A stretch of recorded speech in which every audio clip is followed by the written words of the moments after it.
Actually, let me open up the exit ticket as well. And then, sorry, that's why. I hit the other one, so it'll slide 12 will be just the exit ticket. All right, so notes. So 9.3-1. I'm trying to use this new notation. Stat. Sampling distribution of sample means. Day 1. Okay. Now, today, our data that we are collecting is quantitative.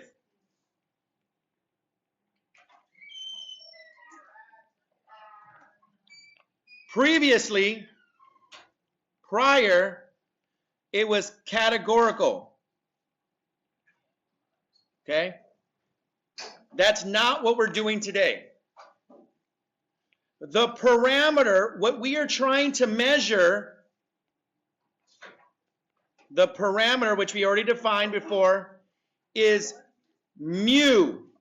It looks like an M. It is not an M as we learned way back when. It's a cursive U, but it is pronounced mu.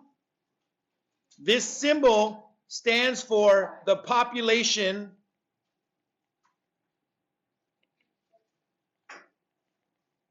mean. The population mean. The average, the population mean. Prior, our parameter was the proportion. Once again, that's not what we're covering today.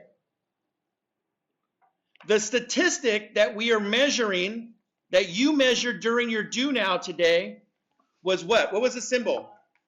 What did you calculate 6 times today in your do now? The mean. Not the mean. You calculated the. It was something mean. The average mean. Or what was the symbol? At least what was the symbol? It was an X with a little line above it. X bar. X bar. But what does this X bar refer to? It refers to the sample mean. So, the sample mean. now, just as a reminder, we pronounce this as mu, and we might pronounce this as X bar. You might hear us use that vocabulary. X bar is the sample mean. Mu is the population mean. How do we calculate the population mean? We add up every single value in the population divided by how many? How do we do a sample mean? We don't do them all. We do a sample and we calculate the mean of that sample.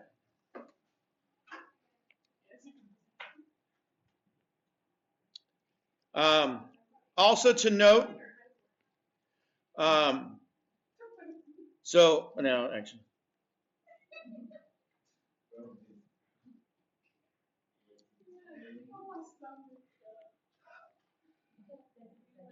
Note, if population mean, or if population standard deviation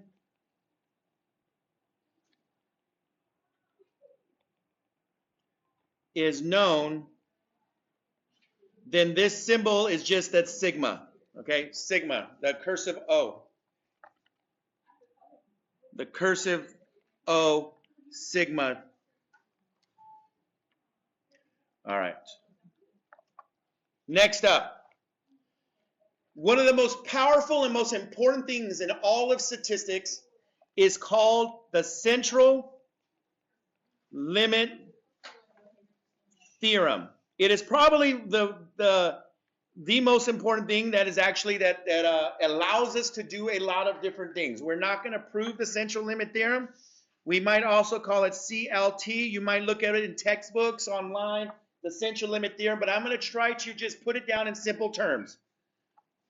The central limit theorem just states that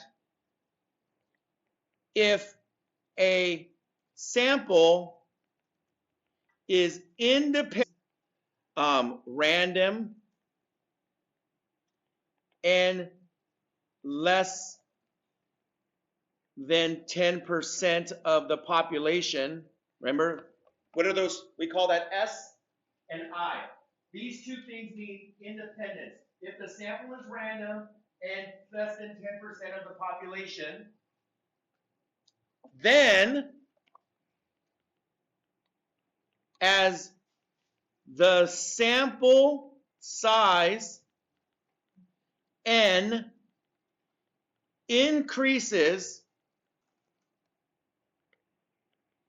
the sampling distribution becomes more normal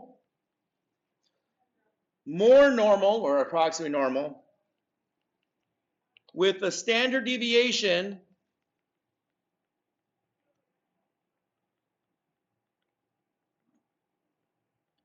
of sigma, standard deviation divided by the square root of n. Okay, I'm going to pause there while you write because I'm going to do a little explanation. So basically, when we were doing in our do now, you saw and you confirmed to me that the sampling distribution had a smaller standard deviation. How much smaller? The way it comes from is from this formula. You take the standard deviation, how much spread there was before, and you get divided by the square root of n. So that's why the standard deviation gets smaller. It's inversely proportional to the square root of n. I know a lot of complicated words, but this is what the standard deviation is. Okay? Now, if the population is approximately normal, then the sampling distribution will be what? Now think about it this way. It becomes more normal. So if something is already approximately normal and it becomes more normal, then what would the sampling distribution look like? So if the population is approximately normal and we sample from something approximately normal, this is what we did in our do now. If you sample from something approximately normal, what will the sampling distribution look like? It's never going to be perfectly normal, so we'll still say approximately normal. This is a very important thing. So in today's do now, we sampled from something approximately normal. That's why when we did our sampling distribution of 5, n is 5, our sampling distribution looked approximately normal. Yay! So the n, this is what we're trying to prove to you right here, this normality check. We're going to learn there's 3 different ways we have to do this. But the easiest way is normality check. If the population is already approximately normal, check. That's it. If we sample from something approximately normal, we get something approximately normal. What is the mean of X bar going to be? What is going to be the average of the sampling distribution? Remember when we were comparing the centers? What did we note about in our do now about the 2 centers? How do they compare? They were what? If we go back, how did the centers compare? We said that they were basically the same. So the average of the sample is the average of the sampling distribution. So it's just it's whatever the mean is. The mean of the sampling is the mean of the population. They're the same. What about the standard deviation? Well, it's from central limit theorem. What does the central limit theorem tell me this is? It's the standard deviation, sigma, over square root of n. Sampling distribution. Whatever the mean of the population is the mean of the sampling distribution. They're the same. Remember how P and P went yesterday? Like, what was the mean of P hat? It was just whatever P was. The mean now for standard deviation, you're going to just use the mean for sample means.